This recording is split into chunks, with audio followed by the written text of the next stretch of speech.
ఆంధ్రప్రదేశ్ రాష్ట్రంలో అత్యంత నీచుడు నికృష్టుడు దౌర్భాగ్యుడు 420 సైకోగాడ్ అయినటువంటి జగన్మోహన్ రెడ్డి సతీమణి వైఎస్ భారతీరెడ్డి అడ్డగోలుగా ఆధారాలతో దొరికిపోయింది. మరి భారతీరెడ్డి అరెస్టుకు రంగం సిద్ధమవుతుందా? అసలు ఇంతకీ భారతీరెడ్డి ఏ విషయంలో అడ్డంగా బుక్ అయిపోయింది? మరి ఇప్పుడు 420 జగన్గాడు ఏం చేయాలనుకుంటున్నాడు అనేది ఈ వీడియోలో వివరించబోయే ముందుగా ఇప్పటివరకు మన ఛానల్ సబ్స్క్రైబ్ చేయని వాళ్ళు ఖచ్చితంగా సబ్స్క్రైబ్ చేయండి. ఇక విషయానికి వస్తే జగన్మోహన్ రెడ్డి గారి 420 పనులకి అన్ని రకాలుగా సహకరించినటువంటి వాళ్ళలో ప్రథమ స్థానంలో ఉండేటువంటి వ్యక్తుల్లో సజ్జల రామకృష్ణారెడ్డి గారే కాదు, జగన్మోహన్ రెడ్డి గారి సతీమణి అయినటువంటి భారతీరెడ్డి గారు కూడా. సరే, ఆవిడ మహిళ కాబట్టి ఆవిడ గురించి తప్పుడు మాటలు మనం మాట్లాడడం, ఎందుకంటే మా నాయకుడు మాకు నేర్పించినటువంటి సంస్కారం. కానీ జగన్ రెడ్డి గారికి మాత్రం ఎట్టి పరిస్థితుల్లో వాడిని గౌరవించేదిలే, వాడికి మర్యాద ఇచ్చేదిలే. వాడు 420 గాడు, వాడు లోపరగాడు. సరే, అది వేరే సబ్జెక్టు. ఇప్పుడు భారతీరెడ్డి ఒక విషయంలో అడ్డంగా దొరికిపోయింది. ఈ భారతీరెడ్డి గారు ఒక బఫూన్ గాడు ఉంటాడు. ఎవడోడు వర్ర రవీంద్రరెడ్డి గాడని, వీడి పేరు చెప్పాల్సినటువంటి స్థాయి కలిగినటువంటి వాడు కూడా కాదు.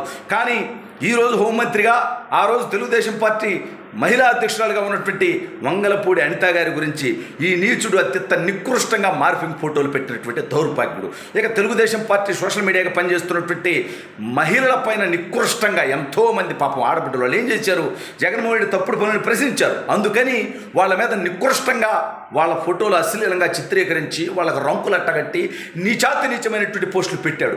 భారతీరెడ్డి ఒక మహిళ అయినప్పటికీ సిగ్గు లేకుండా, అంటే నేనేమంటున్నా, ఇప్పుడు మేము భారతీరెడ్డి గారిని కానీ జగన్మోహన్ రెడ్డి గారి కుటుంబంలో మహిళలు కానీ ఒక మాట తప్పుగా మనం, ఎందుకంటే మా నాయకుడు చంద్రబాబు నాయుడు గారు మాకు నేర్పించినటువంటి సంస్కారం, ఏదంటే రాజకీయంగా మాట్లాడతాం, లేదా జగన్మోహన్ రెడ్డిని తిడతాం, ఎందుకంటే వాళ్ళు లోపరగాడు కాబట్టి.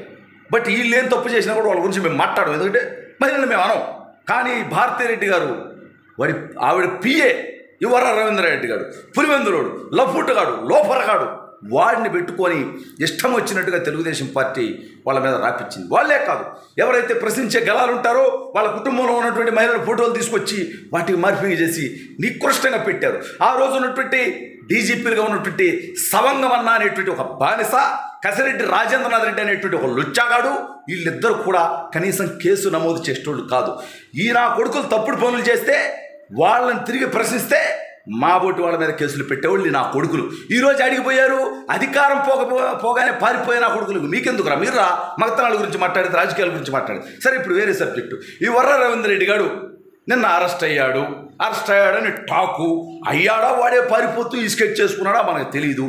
ఏది ఏమైనప్పటికీ వర్ర రవీంద్రరెడ్డి గారు దొరికితే వాడు భారతీరెడ్డి గారితో టచ్లో ఉంటారు. ఎందుకు?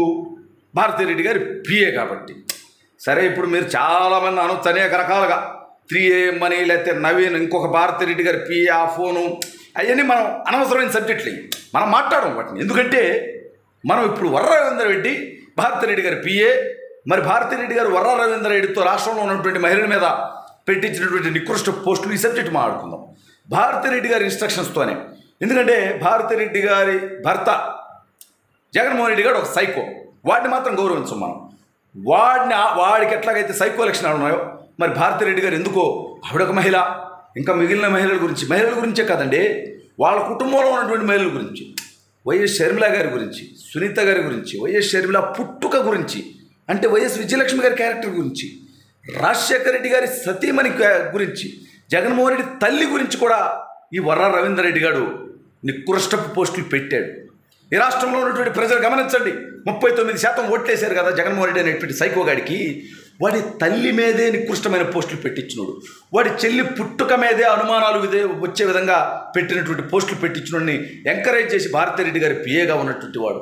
అదేవిధంగా సునీతారెడ్డి గారిని, షర్మిల గారికి రంకులంటగడుతూ పోస్టులు పెట్టినటువంటి దౌర్భాగ్యుడు. సొంత చెల్లెళ్ళ మీద ఇటువంటి రాతలు రాసే వాడిని భారతీరెడ్డి గారి దగ్గర పిఏగా కొనసాగించుకున్నారంటే వాళ్ళ కుటుంబానికి అంత నికృష్టపు చరిత్ర, వాళ్ళ మనస్తత్వాలు ఏంటనేది రాష్ట్ర ప్రజలు ఆలోచించండి దయచేసి. ఆ దౌర్భాగ్యుడికి 39% ఓట్లు రావడం తప్పు, దయచేసి వాడికి వేయొద్దు. మీకు తెలుగుదేశం, జనసేన, బీజేపీ నచ్చకపోతే ఇంకో పార్టీలు వేసుకోండి. కానీ వాడనేవాడు ఒక సైకో, వాడనేవాడు ఒక అరాచకవాది, ఒక దుర్మార్గుడు, ఒక 420 గాడు, వాడిని మాత్రం గెలిపించొద్దు. సరే, ఇప్పుడు పాయింట్ వద్దాం. ఈ వర్ర రవీంద్రరెడ్డి గారు అరెస్ట్ అయ్యాడు, తొత్తర తీరుద్ది. ఏమవుద్ది అంటున్నా నేను, చేసిన తప్పులకు శిక్ష అనుభవించకూడదు. ఇవాళ రాష్ట్రంలో ఎవరైతే తప్పుడు పనులు గత 5 సంవత్సరాల్లో చేశారో, ప్రభుత్వ అధికారులు కానీ, పోలీసులు కానీ, వైసీపీ నాయకులు కానీ, కార్యకర్తలు కానీ, సోషల్ మీడియాలో పేటీఎం కుక్కలు కానీ, వాళ్ళందరి తుత్తర వంతుల వారీగా ఖచ్చితంగా తీరుతుంది. దయచేసి ఎవరు అనేది భావించొద్దు. వాళ్ళు చేసినటువంటి తప్పుడు పనులు ఏందో చూడండి ఒకసారి. అంటే వాళ్ళు ఎన్నైనా వల్లభనేని వంశీ గారి దగ్గర నుంచి కొడాలి నాని, అంబటి రాంబాబు, అనిల్ కుమార్ యాదవ్, రోజా, వాడు గుడివాడ అమర్నాథ్, ఎన్నెన్ని కారుకుత్తలు కూసేవాళ్ళు నికృష్టులు మీ అందరికీ తెలుసు కదా. ద్వారంపూడి చంద్రశేఖర్ రెడ్డి గారు, వీళ్ళంతా, నాగార్జున యాదవ్ గారు, ఎప్పటికీ ఆ నోర్లకి ఇంకా అదుపు లేకుండా పోతా ఉంది. కప్పటిదారు కొడకల్లారా, ఇంకా మీకు అధికారం ఉంది, పోలీసులు మీకు బానిసత్వం చేస్తారు అనుకుంటున్నారేమో. అదంతా ఏం జరగదు. తప్పు చేసిన ప్రతి ఒక్క నా కొడుకు తుత్తర తీరుద్ది. వర్రా రవీందర్ రెడ్డి గారి తుత్తర తీరిస్తే భారతిరెడ్డి గారు వాడికి ఇచ్చినటువంటి ఇన్స్ట్రక్షన్స్ కానీ ఆ అంశాల వారీగా భారతిరెడ్డి గారి అరెస్ట్ కూడా ఖచ్చితంగా జరగాల్సినటువంటి అవసరం ఉంది. ఎందుకంటే మహిళల మీద ఈ రకమైనటువంటి పోస్టులు పెట్టేవాడిని క్షమించనే కూడదు. ఖచ్చితంగా దీని అనుకున్నటువంటి భారతిరెడ్డి గారిని, జగన్మోహన్ రెడ్డి కూడా విచారించాలి. అవసరమైతే వాళ్ళిద్దరిని కూడా అరెస్టు చేయాలి.